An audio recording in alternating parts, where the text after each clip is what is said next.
ఓం శ్రీ సద్గురు గురుభ్యో నమః. ఆశ్రమ భక్తులకు, శిష్యులకు, సర్వులకు సద్గురుల యొక్క శుభాశీస్సులు తెలియజేస్తూ ఓం నమో నారాయణాయ.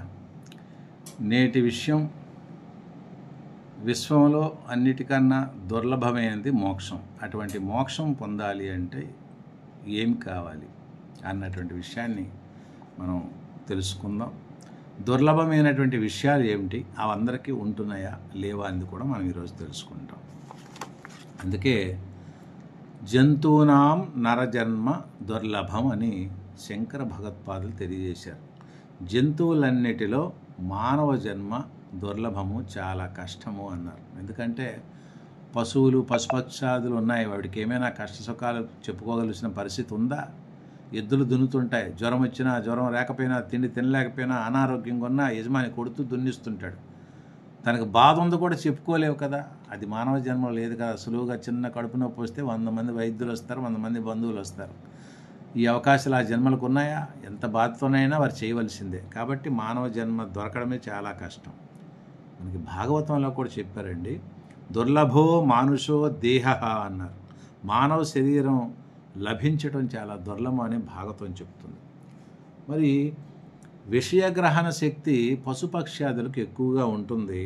మరి జ్ఞానమునందు, ఆధ్యాత్మిక శక్తి అందు మానవునికి గొప్పవాడు అవుతున్నాడు. జ్ఞానంతోనే మానవుడు గొప్పవాడు అవుతున్నాడు. ఇవి వాటికి లేదు. పశుపక్ష్యాదులకి జ్ఞానం లేదు, కర్మలు లేవు, కానీ జ్ఞానం ఉన్నది మానవుడికే కాబట్టి ఇటు గొప్పవాడు అనిపించుకుంటున్నాడు. మరి అటువంటి జ్ఞానవంతం యొక్క మానవుడు జ్ఞానాన్ని ఆర్జించడానికి కృషి చేయాలి.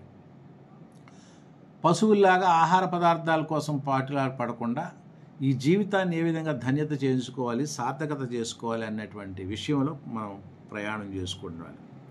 అందుకే మానవ జన్మలో ఏ రోజుకి ఆ రోజు బ్యారేజ్ వేసుకొని ఏ కర్మ చేస్తే భావితరాల వారికి లోక కళ్యాణం జరుగుతుందో, ప్రస్తుతం తర్వాత వచ్చే జన్మ కూడా దివ్యమైన జన్మ మనకు వస్తుంది అన్నటువంటి భావనతో ప్రతి పని చేసేటప్పుడు, ప్రతి కర్మ చేసేటప్పుడు ఆచితూచి ఒక 5 నిమిషాలు ఆలోచించి చేయాలి. ఏది పడితే అది చేస్తే దాని పర్యవసనాలు చాలా భయంకరంగా ఉంటాయి. తర్వాత పశుపశ్చాద జన్మలు వస్తే అవి అనుభవించలేరు ఎవరు, చాలా బాధలు పడతారు. ఇంత దివ్యమైన జన్మ వచ్చింది కాబట్టి ఇప్పుడు మనం ఆలోచించుకోవాలి. మరి అందుకే కదా మరి తల్లి గర్భంలో 7-8 మాసాలు అయిన తర్వాత జీవుడు పరమాత్మను అడుగుతున్నాడు, ఏమయ్యా పరమాత్మ, భగవంత, ఎన్నాళ్ళయ్యాయి నాకు ఈ మురికి కోపంలో ప్రయాణం చేయిస్తావు, పునరపి జననం పునరపి మరణం, ఈ జన్మలు ఇవన్నీ చేస్తున్నావు, ఇప్పటికైనా నాకు శాంతి లేదా అంటే పరమాత్మ అంటున్నాడట, అయ్యా నువ్వు నాకు ప్రతిజ్ఞ చేయి, ఇప్పుడు నీకు దివ్యమైన మానవ జన్మని ఇస్తున్నాను, ఈ జన్మలో నీ స్వరూపాన్ని తెలుసుకుంటూ నాతో నిత్యానందంగా ఉండి విశ్వమంతా వ్యాపింపడే శక్తి నీకు కలుగుతుంది, ఉండవయ్యా, ఆత్మానుభూతి పొందుతావయ్యా అని చెప్తే తల్లి గర్భం నుండి బయటపడిన వెంటనే భగవంతుడికి చేసిన ప్రతిజ్ఞ మర్చిపోయి మాయా ప్రభావంగా అజ్ఞానిగా ఉండి ఈ కష్ట సుఖాల్లో మునిగి తేలుతున్నారు. కాబట్టి అందుకే మనకి శంకర భగవత్పాదులు ఏమన్నారంటే, దుర్లభం త్రైమేవాతద్దే దైవానుగ్రహేతుకం మనుష్యత్వం ముముక్షత్వం మహాపురుష సంశ్రయః. మనుష్యత్వము, తత్వజిజ్ఞాస, మహాత్ముల యొక్క ఆశ్రయం, ఈ 3 కూడా చాలా కష్టసాధ్యాలండి. అసలు దైవానుగ్రహం ఉంటే తప్ప ఈ 3 లభించవండి. మానవ జన్మ లభించుటే దుర్లభం, కానీ మనందరికీ కూడా దివ్యమైన మానవ జన్మ వచ్చింది. ఒకవేళ మానవ జన్మ వచ్చిన తర్వాత కూడా ఎంతమంది ఈ మానవ జన్మలో పశువుల కంటే హీనంగా జీవిస్తున్నారో అందరికీ తెలుసు. మానవ జన్మ వచ్చిన తర్వాత మోక్షం కలగాలని ఇచ్చ కూడా రావడం కూడా చాలా దుర్లభం అండి.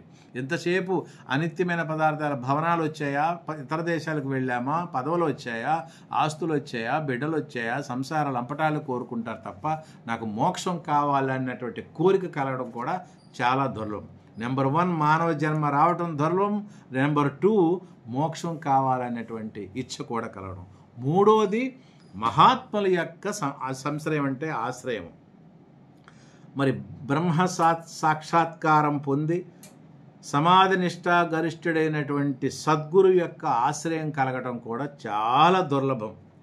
కాబట్టి ఇవన్నీ కూడా శాస్త్రవాక్యంలో ఉన్న ఈ 3 ఎవరికైతే లభిస్తాయో వారు సునాయాసంగా మోక్షాన్ని పొందవచ్చు. కాబట్టి ఆధ్యాత్మ విద్యానుష్ఠానం ప్రారంభ దశలో మాత్రం కొన్ని నియమ నిబంధనలు ఆచరించాలి. బ్రహ్మముహూర్తంలో లేవటం, అనునిత్యం ఏ విధంగా అయితే మన హృదయంలో మన గుండెలో పరమాత్మ యొక్క సోహం సోహం బావి కొడుతుందో, దానికి ఏ విధంగా అయితే రెస్ట్ లేదో, విశ్రాంతి లేదో, మనం కూడా అనుక్షణం కూడా పరమాత్మ యందే దృష్టి పెట్టుకుంటూ పరమాత్మ యొక్క దివ్య చరణాల మీద మనసు లగ్నం చేసుకుంటూ